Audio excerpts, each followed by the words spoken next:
anyway, welcome to GD Game Day College Town Business Forum. So this is going to be the actual very first session. So welcome everyone. My name is Baro. I'm the founder CEO of Littleton, the organizer of this event, and also an adjunct professor at TUJ.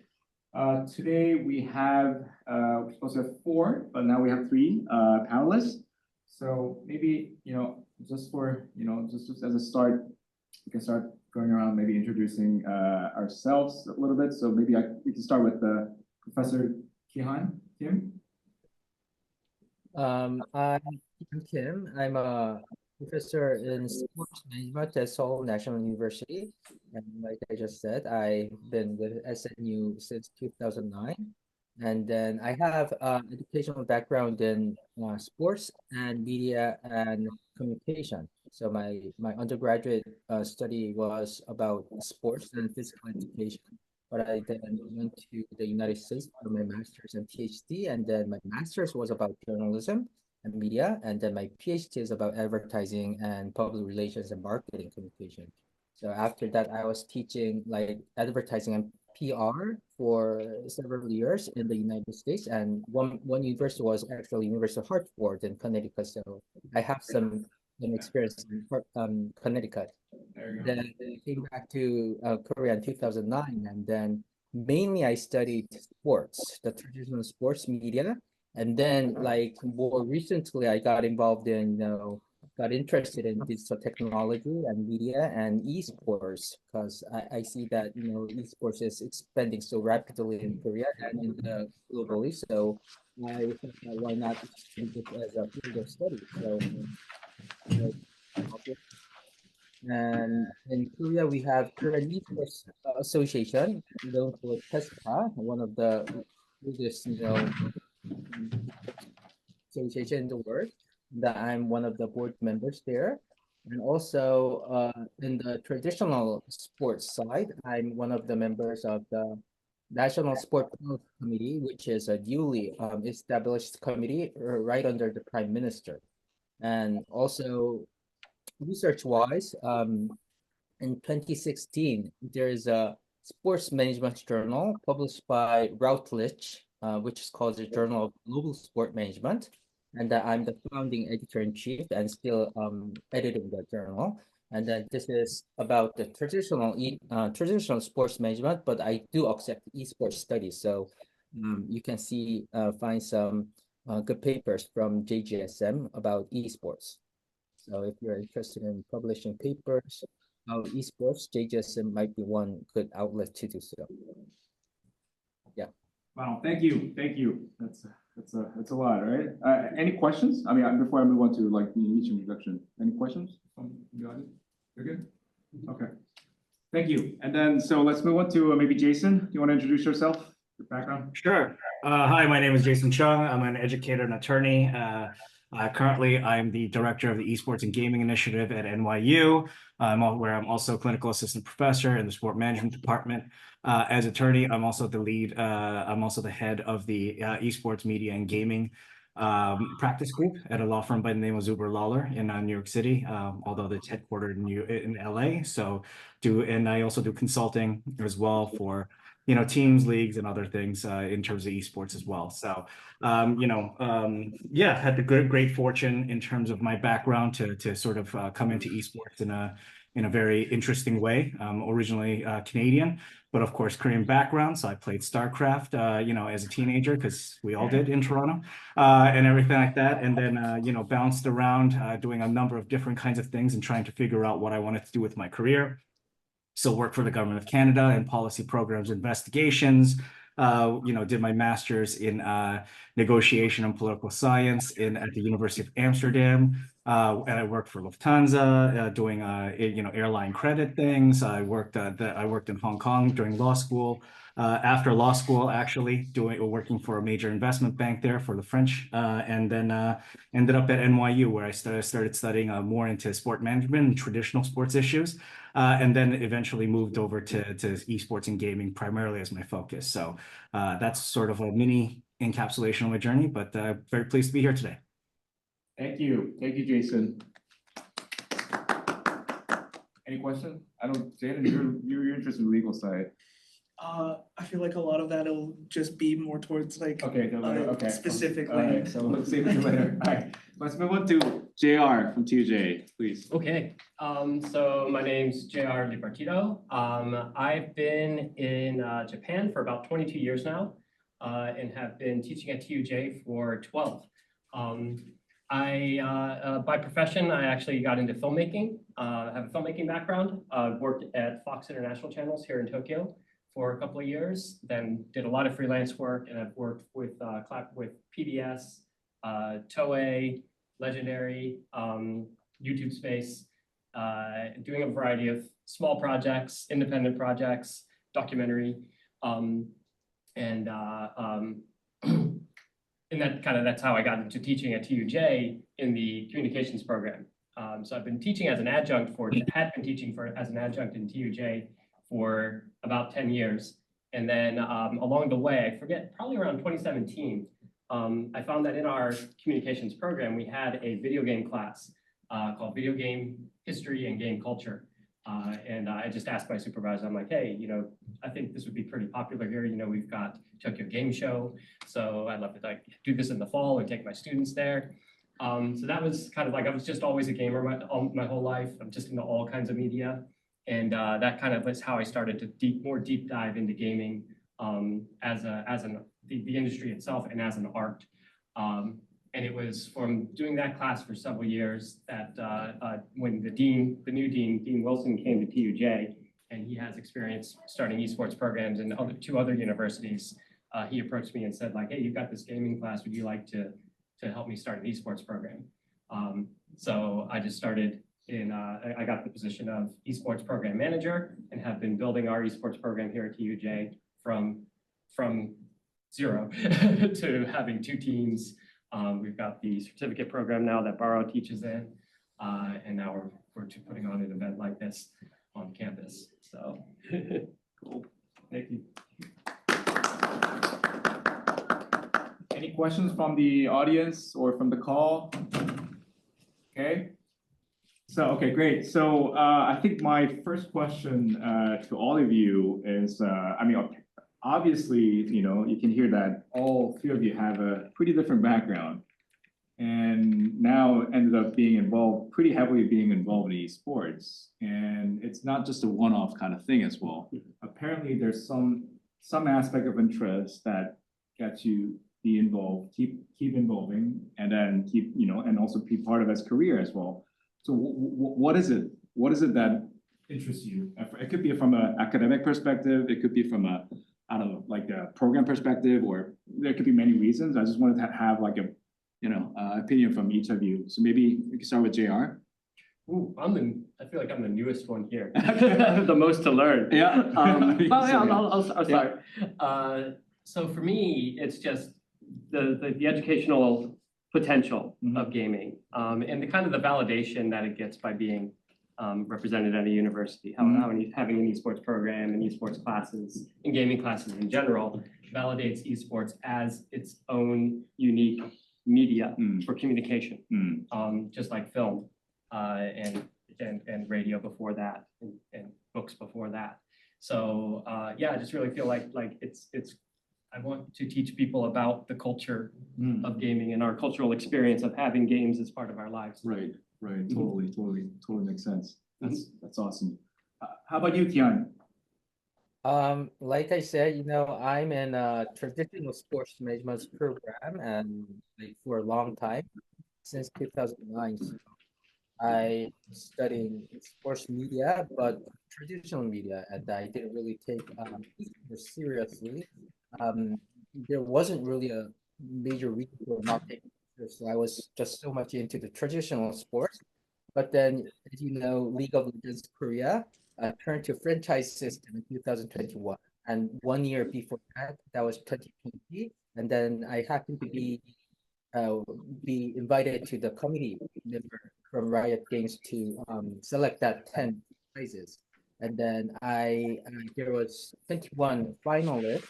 And then I was listening to all the presentations, and then surprisingly, there was some focus from Europe, and some applicants from North America, USA.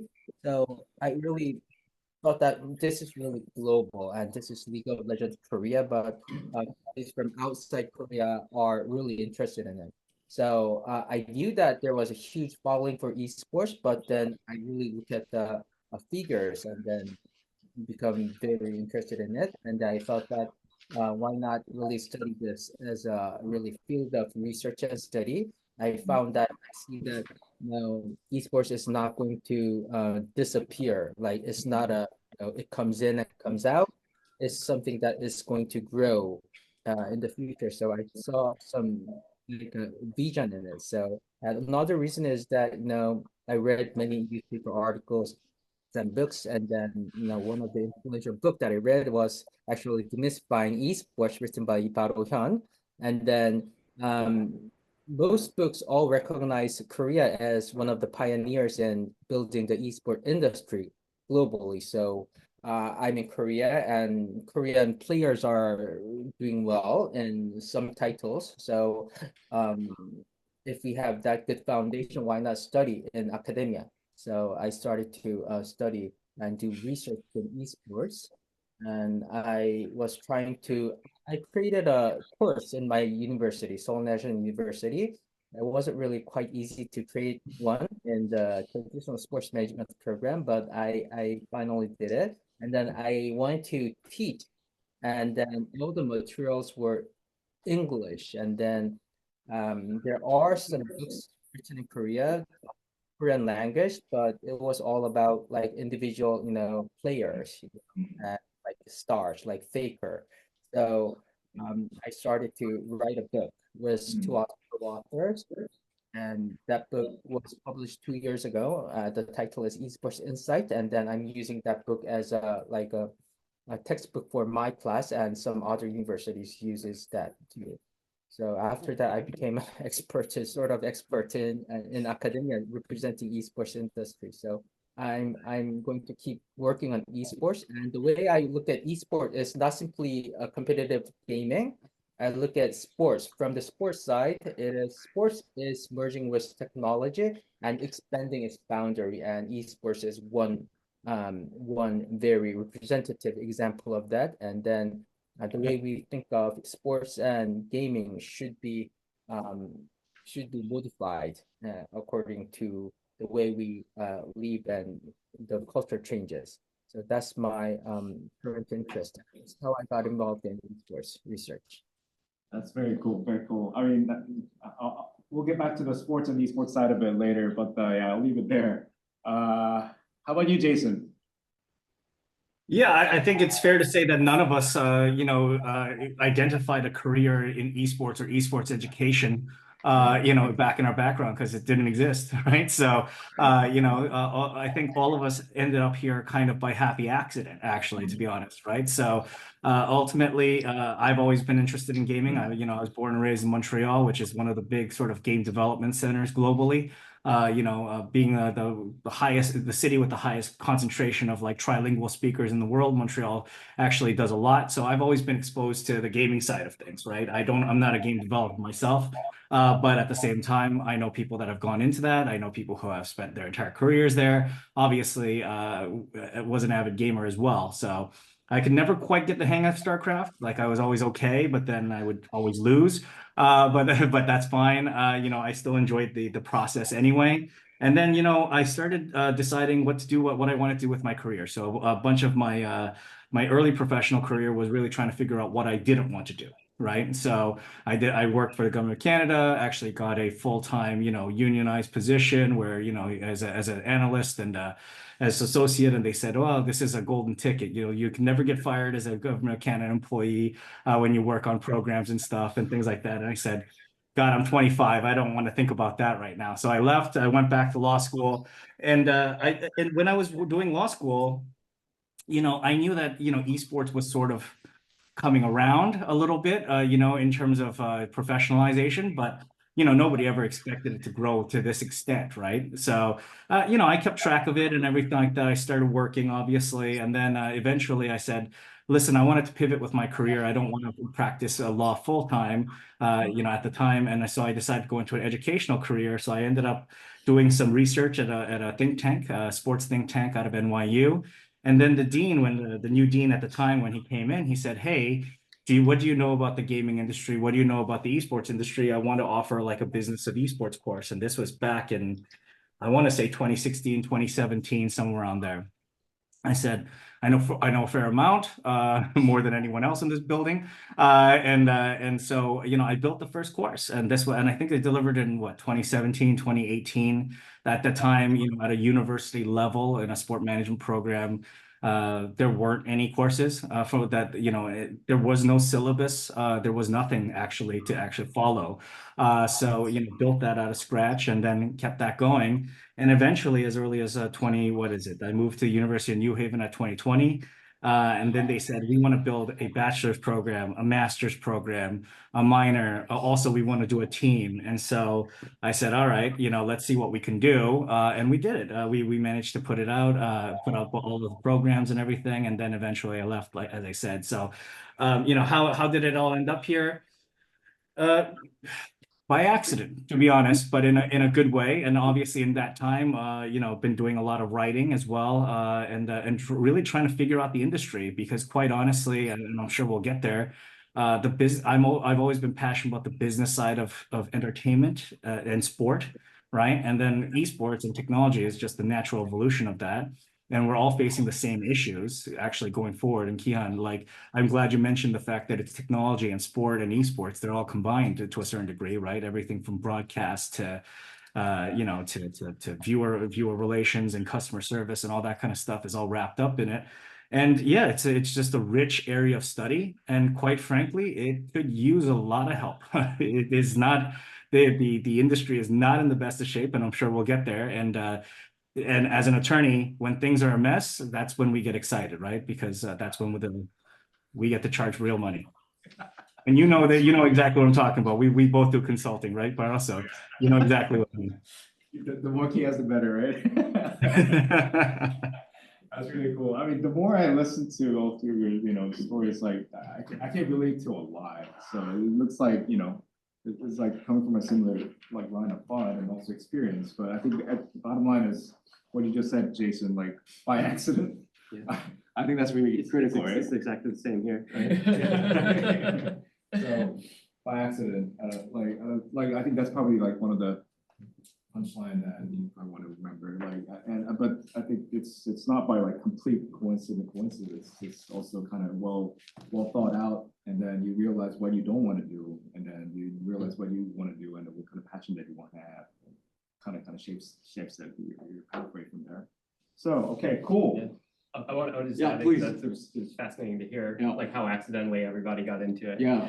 And it was like the same thing for me when Matt approached me about Right. being the esports program manager. Right. I'm like, oh my God, that's the one part of the esports culture that I know the least about. Yeah. So I have really like kind of just, it's something that I've had to learn about in the past year and couple of months as building the program. But I do still find that aspect of it fascinating, just how, it goes all the way into that huge competitive scene. Right. Yeah. Right. Which is another layer. Right? Right. But I'll never be able to compete like the students do, like the team members do. Yeah. So good at it nowadays. So yeah, totally. Okay, so I want to move on to like maybe highlight on the aspect that, like the 3 schools get it today, and it kind of represent like different region right now. So we got SNU in Korea, TUJ Japan / US, and then US educational system, but the NYU based in US. So I do want to ask your opinion, like I'm sure it's a very different scene when it comes to esports as well. What's happening in your region? Like it could be a collegiate scene, it could be industry as a whole, as a macroscopic, or it could be, what's happening in your school. Anything is fine. I just want to have a, sharing a moment to our students and then let them know that it's a very different scene. So maybe we can start with Jason. Yeah, I mean, the US scene, I'll say the North American scene is a very interesting time, because I always say we're always at the mix between evolution and just consolidation. And I'm not quite sure where we're at, to be honest, right? So on the professional side, everybody's losing money. I mean, that's just the way it is, right? Everybody is losing bags and bags of money. Investor confidence is not high. And people have figured out, hey, we can't just throw people onto a screen and people will watch, right? And even if they do, we can't monetize them afterwards, right? So it's been a tough slog, and I've talked to quite a few teams, and they're all excited now because they think, well, we didn't build the pipeline, we just sort of lucked into sort of professional esports. But maybe now's the time to try to monetize the pipeline. So a lot of teams and organizations are now going to collegiate and saying, okay, well, how do we actually take Gen Z enthusiasm and turn that into an actual business case, right? How do we actually turn that into a business plan? And quite frankly, the universities are also thinking of it that way, right? So, and it's very, very different. If you're at a big university like NYU had 120,000 applications plus last year globally, right? NYU does not have to worry about enrollment. NYU does not have to worry about applications, generally speaking, right? And that means that NYU can be a little bit more cautious when it comes to setting up, an esports varsity team, even esports curriculum and everything like that. But I also have worked for a smaller regional college, right? Which is actually in a difficult moment because in 2025, there's going to be a demographic cliff and there's going to be there's going to be drop off in students. Right. So, in 2008, when the economy went, haywire, people didn't feel like having kids. And that's actually, having some knock-on effects, and it's going to really hit in America. So what happens? Well, I mean, JR, I think you're going to say the same thing as me. A lot of universities have said, well, whether it's our foreign campuses, whether we're smaller regional colleges, we got to go to where the market is because higher education is a big business in the United States. And we got to basically offer them what they want to study, right? And, and esports and gaming has become a big epicenter of that. And so we have this kind of strange sort of collaboration now between, universities of various sizes, mostly smaller ones, I'll be honest with you, in the United States, trying to bring in students through esports education and campus competition, combining with, larger sort of esports organizations with the publishers kind of around, but nobody's quite sure what they're doing either, right? So in the United States and North America, it's the fundamental economics of esports, frankly, never worked, and it's just very, very apparent now. And so we're just trying to figure it out as we go along, to be honest. And I usually try not to make it that bleak, but I figured, we're going to be talking about the Korean sort of ecosystem and how that's a little bit more developed. So might as well just be honest, right? So, yeah. I appreciate for the honesty. So just to add on to that, so how about, so my impression of the US market is very commercial oriented compared to like say Japan or Korean market, because especially Japan, like it's very like government driven as well. Like there was a huge government push in the beginning, and Korea similarly as well. There was, I think, the Tesla and all that. I think there was early days there was some good support. Do you see anything like that in the US market as well from the government side? Yeah, so I actually had this conversation on stage at the IESF sort of summit a couple years ago, where I was on stage with a Korean attorney, a Singaporean attorney, and a Polish attorney, and they were very gung ho about like, hey, we need international regulation, we need government support, we need like international federations and national federations step up. And I looked at them and I said, look, I know I'm Canadian, but I live in the US now. Hell no, that's not going to happen, right? Because we're talking about the US system where the person that controls the IP controls everything, intellectual property, right? And when you're talking about esports, it's all about publisher control and what they control, frankly, everything, and if they're a US publisher, and that's the case so far for the largest sort of esports titles right now, they're very, very reluctant to share, right? So yes, I do see like in Korea, obviously it makes sense. KESPA came up in 2000, and it's a part of the Ministry of Culture, Tourism, and Sport. Okay, I understand all that. You can do all that in other countries, but in the US, it's everything is driven commercially. Coca-Cola is more powerful than the US Olympic Committee. Visa is more powerful than the IOC when organizing things in America. And we'll see that in the World Cup 26. We'll see that in LA 28. You know, the dollar is much more important here than any sort of government organization or quasi-government organization. And that's the way it will continue to be. So yeah, you're right, Baro. It's a very, very different perspective, I think, in North America compared to the rest of the world. Interesting. Let's move on to maybe Korea. So Kihan, I know you were also involved with the the government forums and activities, that kind of stuff as well. And also I think Seoul National University has not only a team but also consulting, business side of the esports activity as well. So apparently there's a lot happening. So just give us an overview, like what's happening in Korea. I mean, within your perspective. I was surprised by Jason's speak and talk about US scene because it's very similar in Korea. I was surprised to hear that, US esports industry is trying to find a good profit model, because I was expecting to hear that, I was hoping to hear that we are establishing that. We are quite successful in making profit model, but I just heard that it's not quite there. We are quite not there yet. And it's the same in Korea. League of Legends is leading esports industry in Korea, and that's the largest, and most influential esports title in Korea. But we also have Valorant growing, and then we have some local, Korean games, PUBG, and FC Online is also partnered with professional football league in Korea. So there is traditional esports partnership in Korea, but the main problem is that esports, you have many different stakeholders within the esports system. And I think that each of them needs to be happy to maintain that system. But the teams are not so much happy because, like Jason just told us, they don't really have a good profit model. They're struggling. And the main reason is that the viewership is growing, and there is competition among different countries. So players' salary is going so high, but everything is controlled by the IP holder, the gaming company. So that means the teams are not quite flexible in making profit compared to traditional sports. So they always say that we don't make enough money to pay their star players.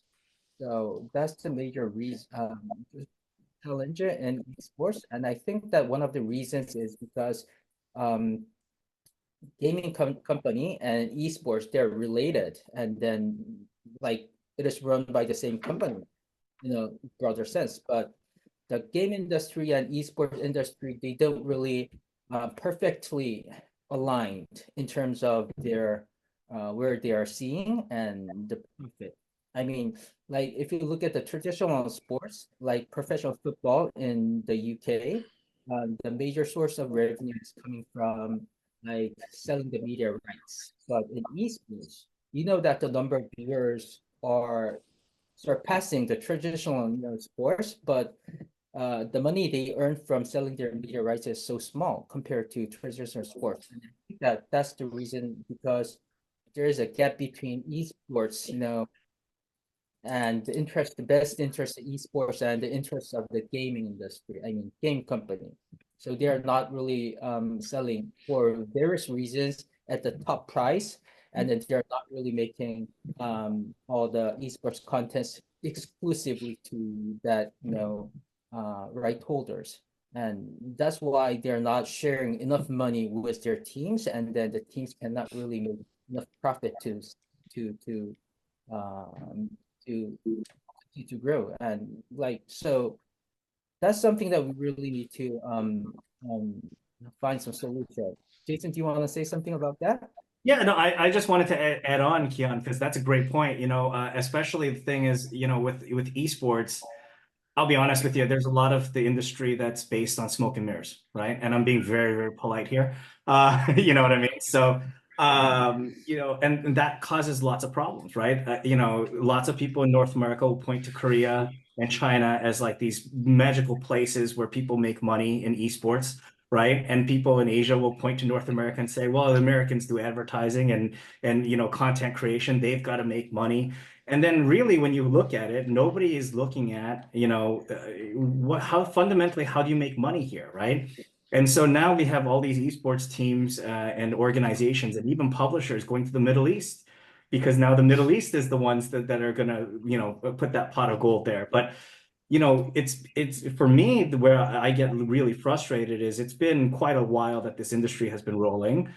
But nobody has really thought to put together a business plan, including the publishers, by the way, right? When you read what Riot writes every year when they say, oh, we need to change the balance of revenues to go to our teams, and we need to do more in-game assets and reward their participation. I'm like, you could have done that 5 years ago, right? You could even do that better now, but it's the same song and dance every year because as you said, Kihan, the gaming publishers, they make money hand over fist. This is a marketing exercise for them. Nintendo flat out does not want esports with their titles because they're just like, well, we make everything. We make gaming hardware, we make games, we make plushies, we make movies now. We make billions of dollars. Why do we need to worry about 300 people showing up to an event in France? It doesn't work for us. So ultimately, I think there's been a lot of kicking the ball down the road to figure out profitability. But really, the 1,000-pound gorilla, as you said, Kian, it's the publishers, right? They've got to really want to invest in it, and except with very few exceptions, I don't really see that happening, to be honest, right now. Even today, when esports organizations are under lots of financial pressure. Yeah, I really agree with Jason. So even for Riot Games, if they have many different continents involved in professional league, then there isn't really a standardized way to transfer and sell and talents. So each continent is different. So that's something that, in my opinion, if the game publisher have like the intention, they can do it, but they are not doing it for some various reasons, and that fundamental gap is from the difference between what gaming industry is really interested in and what esports is really interested in. There is, a little bit of gap in that. And then in order for esports industry to really be sustainable as a industry, you have to find a way to get along with that situation.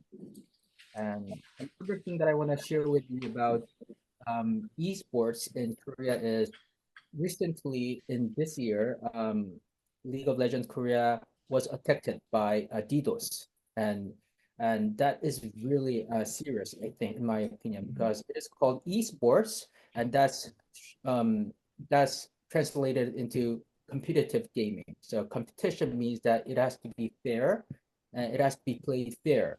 Otherwise, the fans will not accept the result of the game, and that is no longer sports.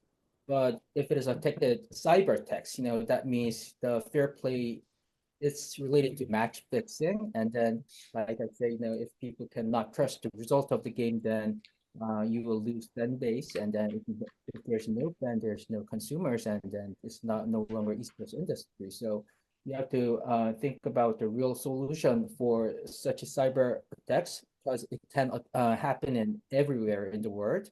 And then one thing that it's not.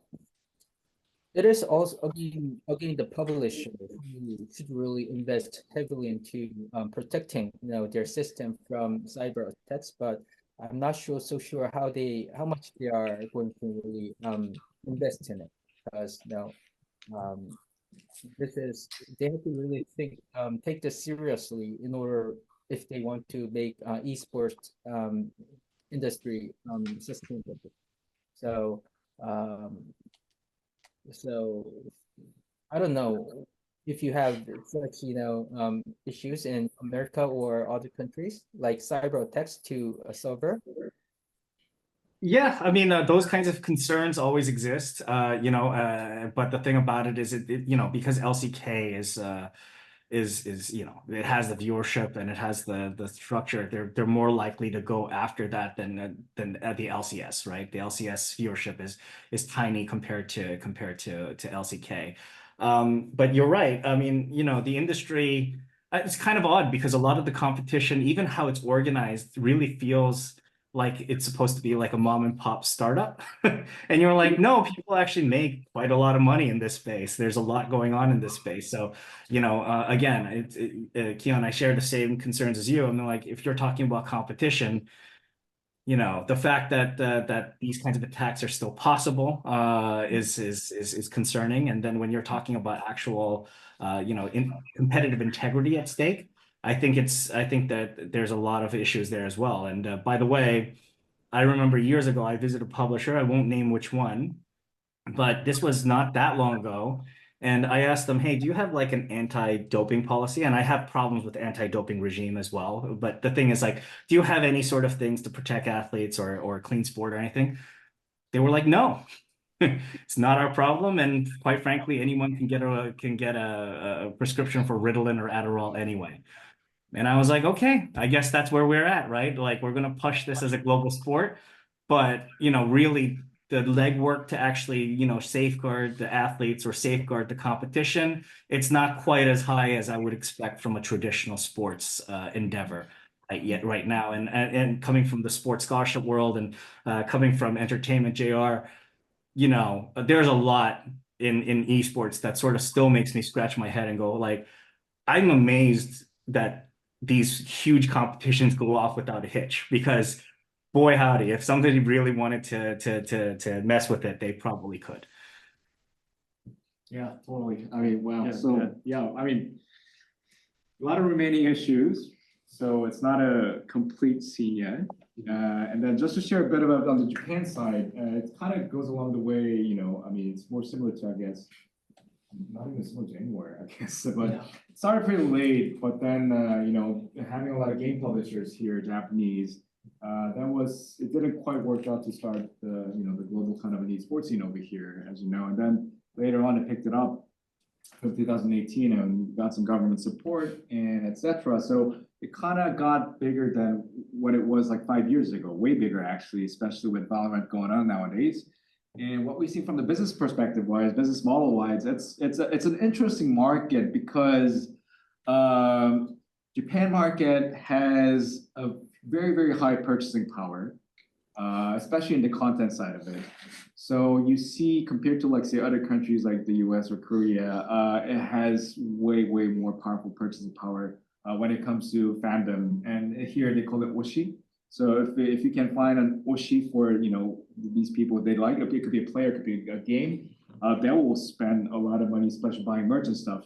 So a lot of the teams over here, their business model kind of, I mean, yes, their sponsorship, but it also heavily relies on the merch sales, which sells big time, even if you're not a big, like top one player, top team, but it still sells a lot.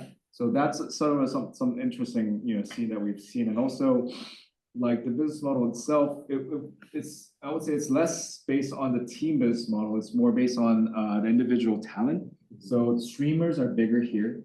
They have more power than the team itself or influencers so far. So it's really like the so-called esports scene is really built upon these influencers and streamers, and which is individual. And if they watch something, people watch and pay and all that. So it's really based on that kind of ecosystem, which is slightly different from I would say Korea.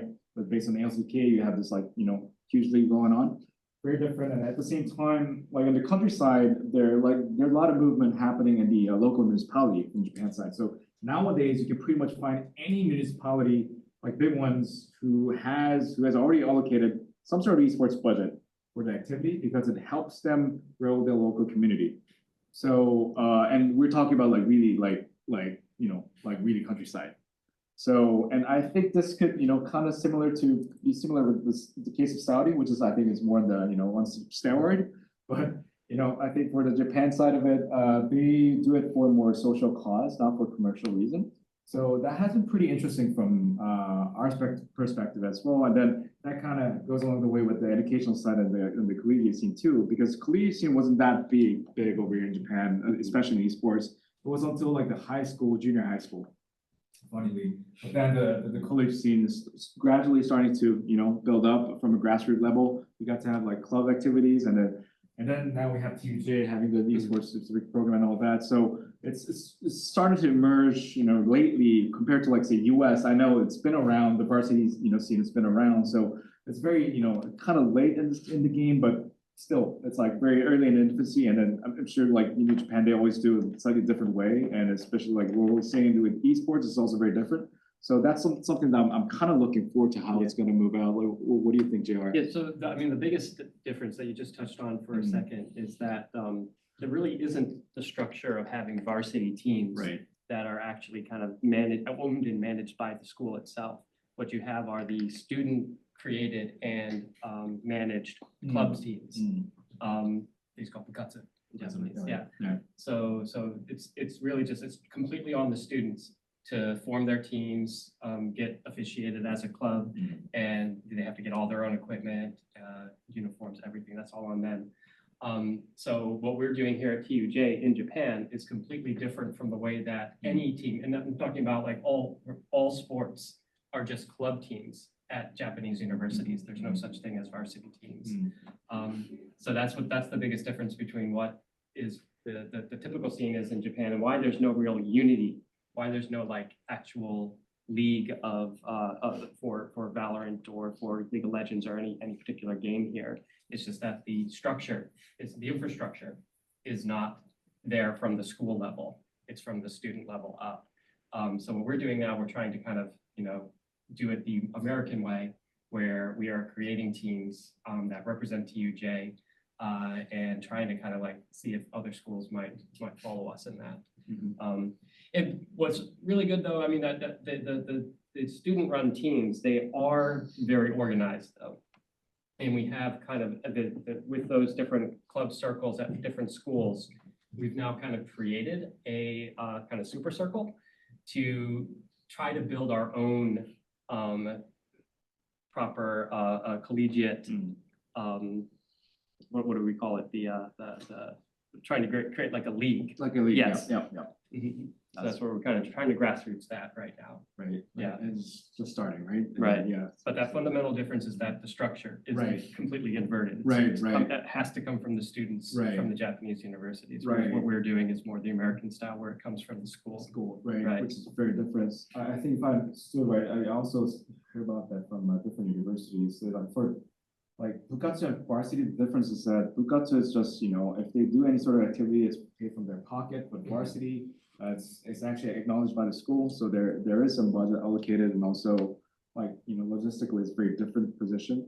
And it's just not, I haven't heard anything, like any varsity team, official varsity team from the Japanese university. Maybe there's a Tsukuba has one. Yeah, so there's that exception, but that's sort of where we at.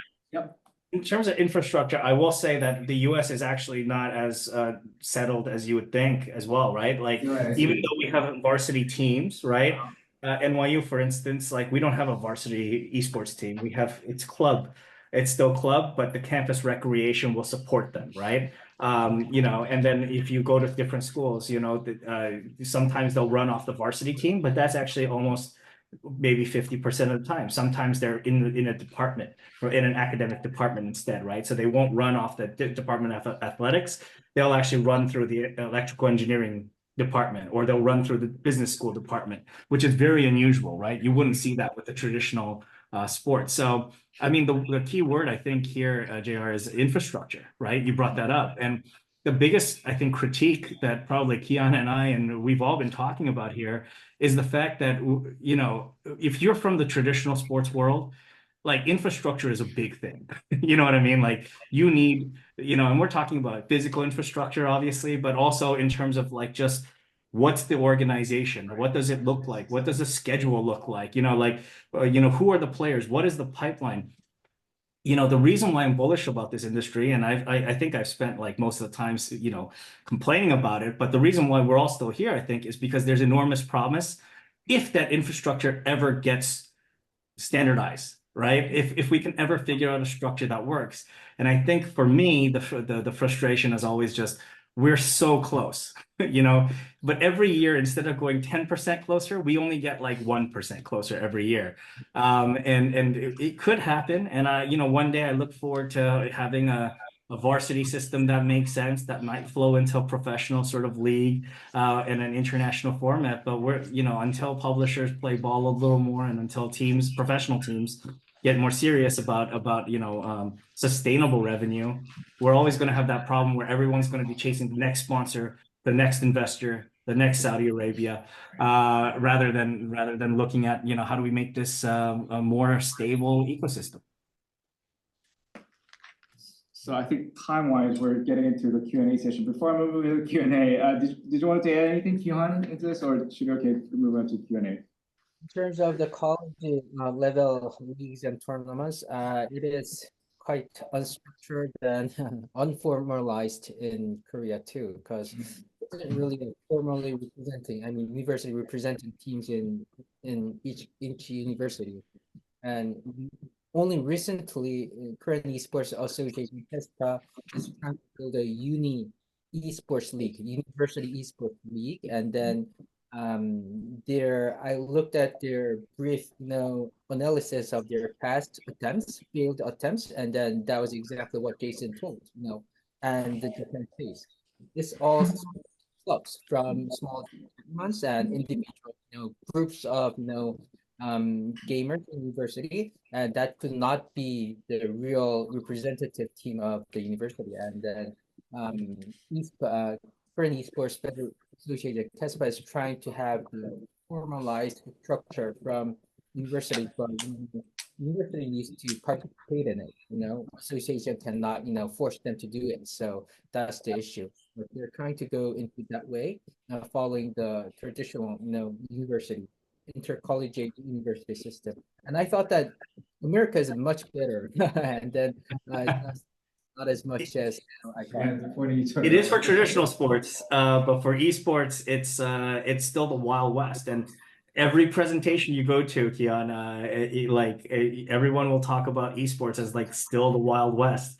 And it's interesting, but it is getting better, right? It is improving. We are here, right? We're having this conversation. We wouldn't have had this 3 years ago.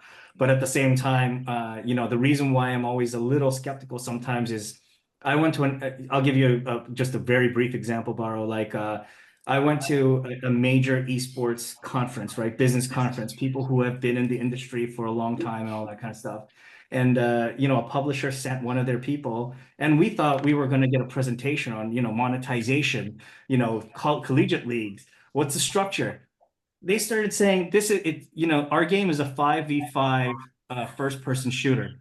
And I'm just sitting there going, are you kidding me? You're having this so again, whenever people ask me, how do we make this better? I always think, hey, it's great to have all this, but the publishers need to be at the table, right? They absolutely need to be here. And so far, frankly, they haven't cared that much. And why should they? Because they make all the money, right? So, one day we'll get them to the table, and it'll be a fun conversation, I'm sure. There won't be any sort of, repressed sort of rage coming out at any point, I'm sure. Totally agree. Okay, I think let's move on to Q&A. I didn't even get to half of the question that I wanted to go through, but of course, this is what it was going to be. There is already a raised hand. So before you ask a question, maybe state your name and your affiliation. And then... Hi, I'm Jaden. I'm a TUJ student. My question was, across the board, you guys have mentioned lucrativity issues. I'd be curious, as representatives of 3 separate countries, how you think that an international fair use policy would go, especially with an attorney in the room, that I would wonder how that would affect the industry, especially with the issues with trying to find profitability across the board. Jason, that's you. Yeah, you had me at international fair use, intellectual property, JRE. I'm sure you, on a practical level, you could probably tell me a lot more about this, right? But intellectual property is a giant mess, and there's a very good reason why companies. By the way, I also want to clarify that I do think publishers should have the biggest say. They're the ones that take all the risk and actually make the game, right? They're the ones that are actually spending the money and really going through the boom bust cycle to do it. So I'm not criticizing them from a game development standpoint. I'm criticizing them for saying that they're invested in the esports ecosystem when they really want to make money. But to get back to the point, it's, fair use is a doctrine in the United States. Fair use is not a doctrine that's international. I mean, it doesn't even exist in a lot of countries as well. The biggest thing that I think that publishers could do is actually farm out IP rights for esports only to a separate entity. Right. And whether that's an international body that does that's a governance body, whether that's even a subsidiary that they control, there must be a better way for somebody to actually act as a clearinghouse to handle all of the IP issues so that people could use it, and there could be a better system for monetizing what they do in terms of esports and content creation. But again, there's very good reasons why they don't do it. That's also money. Lawyers aren't cheap. My clients will tell you that. And so at the end of the day, like, there are very good reasons why they don't. But again, this may be where governments can't come in. This may be where national and international federations step in and say, hey, look, we want you to make money. We want you to be able to have the control over the business side of things, but give us a version of the game or give us rights in the game for competitive or content creation purposes related to that only. Who knows, but that will be a tricky conversation. Yeah, I had a similar idea with Jason as well. Like, for example, if it's some outdated games, it's probably better to be in the third party's hand, and then that organization to, promote or whatever they need to do it. Like StarCraft, I mean, still a lot of people play in Korea, but I don't think Blizzard are trying to make money out of that. So and if it still has this competition component out of it, it could be, operated by some third party, and that might be beneficial to the industry. But at the same time, it's slightly different from, say, selling a service, just regular service, because it's content. So there is that lifespan component, people get tired of it, people no longer find it's relevant to nowadays if it's too old or something like that. So I do feel that there is that, content part is slightly different beast. So yeah, I think there's still a lot to consider about it, but that's an interesting question. No. Hi,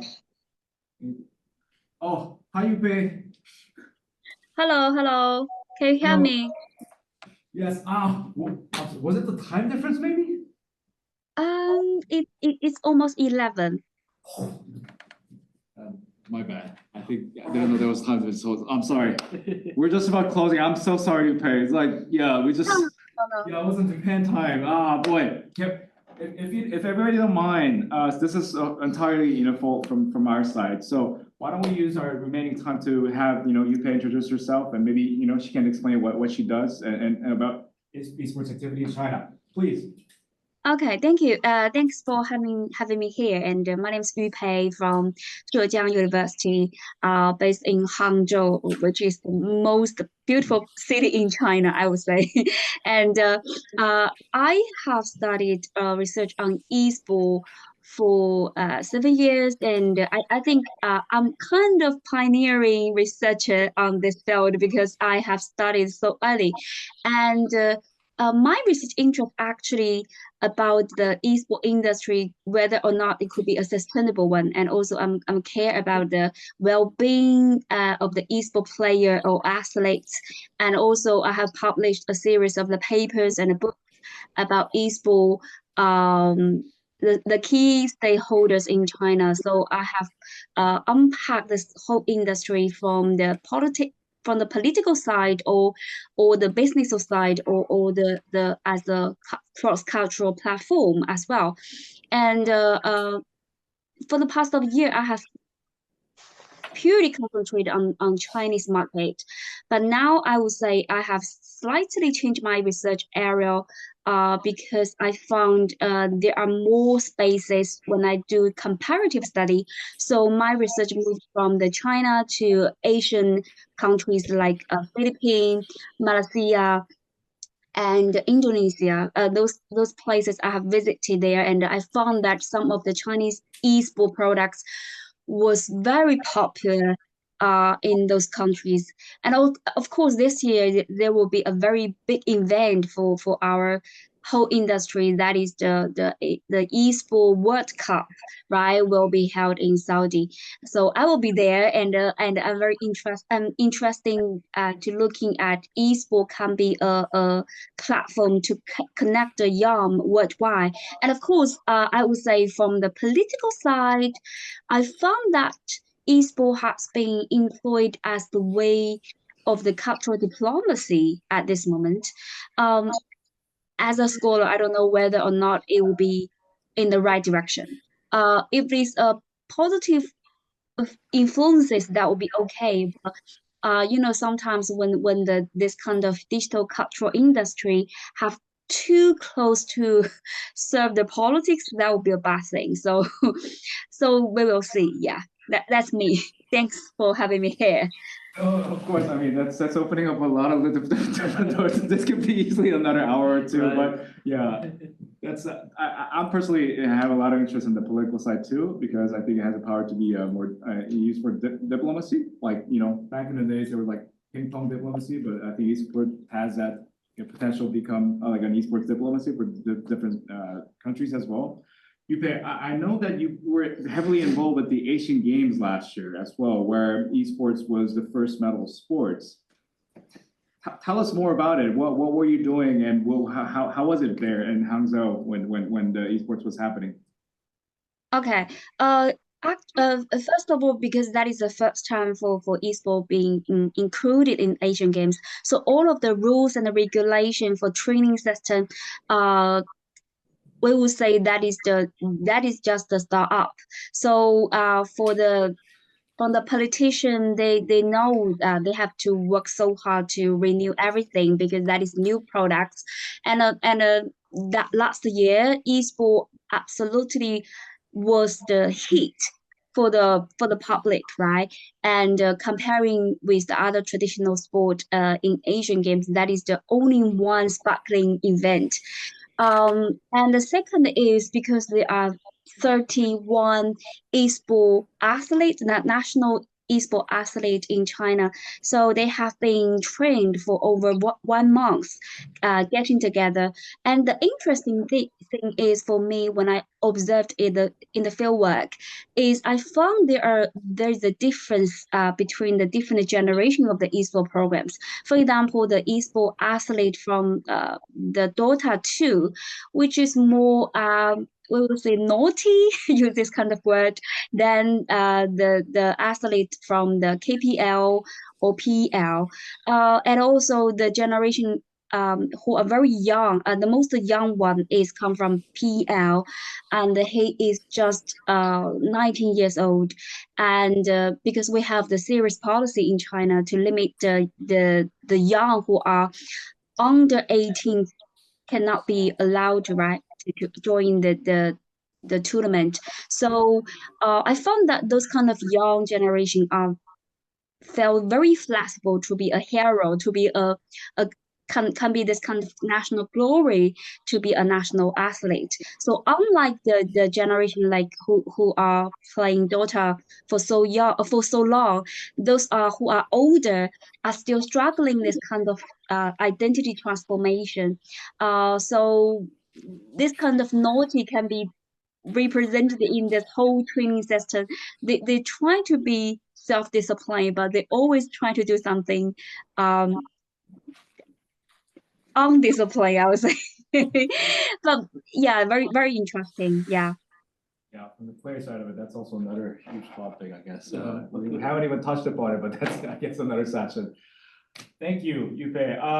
I'm afraid our time is running out, so we're gonna have to close it here. So if you have any questions or, we'll try to find a way to facilitate that as well. But I'd like to thank you, all the speakers today, Kihan, Jason, JR, and Yupe. Thanks for being here. Let me try to have a separate wrap-up session between us because, we haven't had a proper way to say hello between the professors. So I'll get back to you about that later in later days. So, but thanks for today. All right. So that's the end of it. So thank you. Thank you. Thank you. Thank you.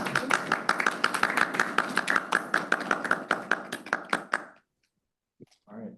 I think how to like I think the next session is at 12:15. Is it 12:15? Yeah. Okay, I think we got the student session. it's just all the same meeting. Same meeting, so I Yeah. mean, so feel free to like stay here and then, like if anybody has a question, feel free to do so, but I think, the formal session, we'll just, leave it here. Anybody have a question from here? For anyone? Yeah, anyone?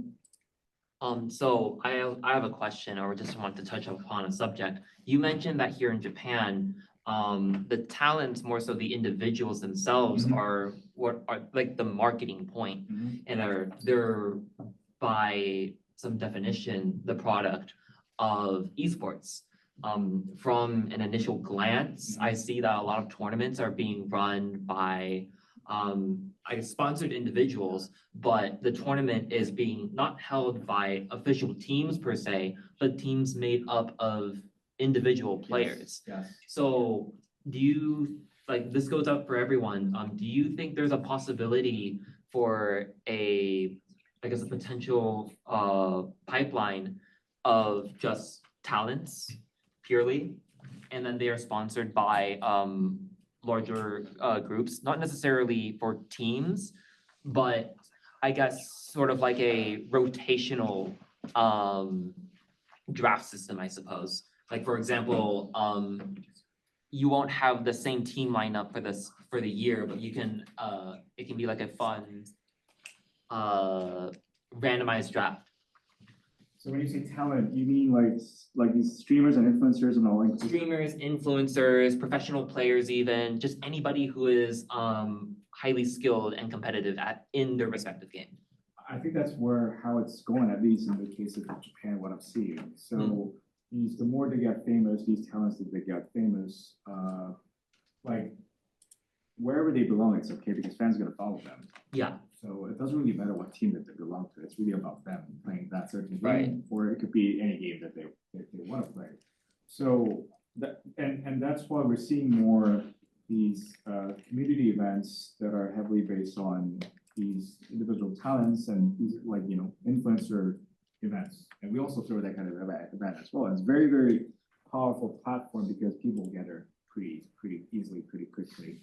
So at least that's what I'm seeing in Japan. But how's the case in US though, Jason? Do you see anything like that? Like not team-based, but individual talent-based? So we're talking about I don't know, like ninja level, and then they're throwing event together with other influencers and that. Yeah, of course. Yeah, we're seeing a lot of that. Quite frankly, the people who are really good at doing content, they don't really join professional teams, right? Yeah. I mean, they do content, and you make a lot more money doing content, to be quite honest, right? So the thing is, like, there's very little incentive to actually stay high level at that point, and that's sort of the problem, I think, more than anything. And so, eventually I see, people setting up their own teams, but you may have heard the name Disguised Toast, right? He created a Challengers League team, and he's losing $1 million a year, even though he's a content creator. So, ultimately the economics are still out of whack. But we see content creators create competitions all the time. Think about YouTube boxing, think about chess boxing, all kinds of stuff, right? And then they do like speed running challenges and everything. Ultimately competition is competition. So I think there'll be I think will that be the model going forward? Probably, but at the same time, if you want to be a sport versus a competition, you do need leagues, you do need structure, you do need these kinds of things. And I think that's where my confusion, and I think a lot of people's confusion come from, right? If this was a one-off streamer event, that's okay, right? If it's like boxing, that's okay. But everyone calls it esports, right? And sports requires a league, a structure, governance, and it needs to be replicated year after year. But esports doesn't really do that well. So for instance, I wanted to go to the Rocket League World Championships last year because I was like, I have some developmental money, why not? I can go. They didn't tell us what continent it was going to take place until like the month before, right? That's not a sport, at that point. So, that's just my 2 cents there. Yeah. You have a question? Yeah, I was gonna say, as he mentioned, content creators are commonly being the ones to pick up pieces at this point. Like Ludwig was a recent example of this with the after the Smash World Tour incident with Panda Global. Mhm. Basically, as soon as that crashed, Ludwig literally picked up a whole service and did his own series run with the Smash Brothers play. So that's what's commonly going on in the States. Yeah, I mean, they can, and that's, I'm glad they do. The problem is, then Nintendo went around and said they have all these rules about whether you could do an esports competition or not, right? Which then doesn't incentivize anyone to do it for a business purpose, right? They might do it for a PR purpose, like Ludwig or something like that, or streamers who can just do a one-off. But it's not a stable thing that you can do if there's no business case. And Nintendo with their sort of esports rules and competition rules has made it functionally impossible for you to hold an event, right? Or at least a profitable one. So that's the problem, I think. Yep. All the questions. Okay,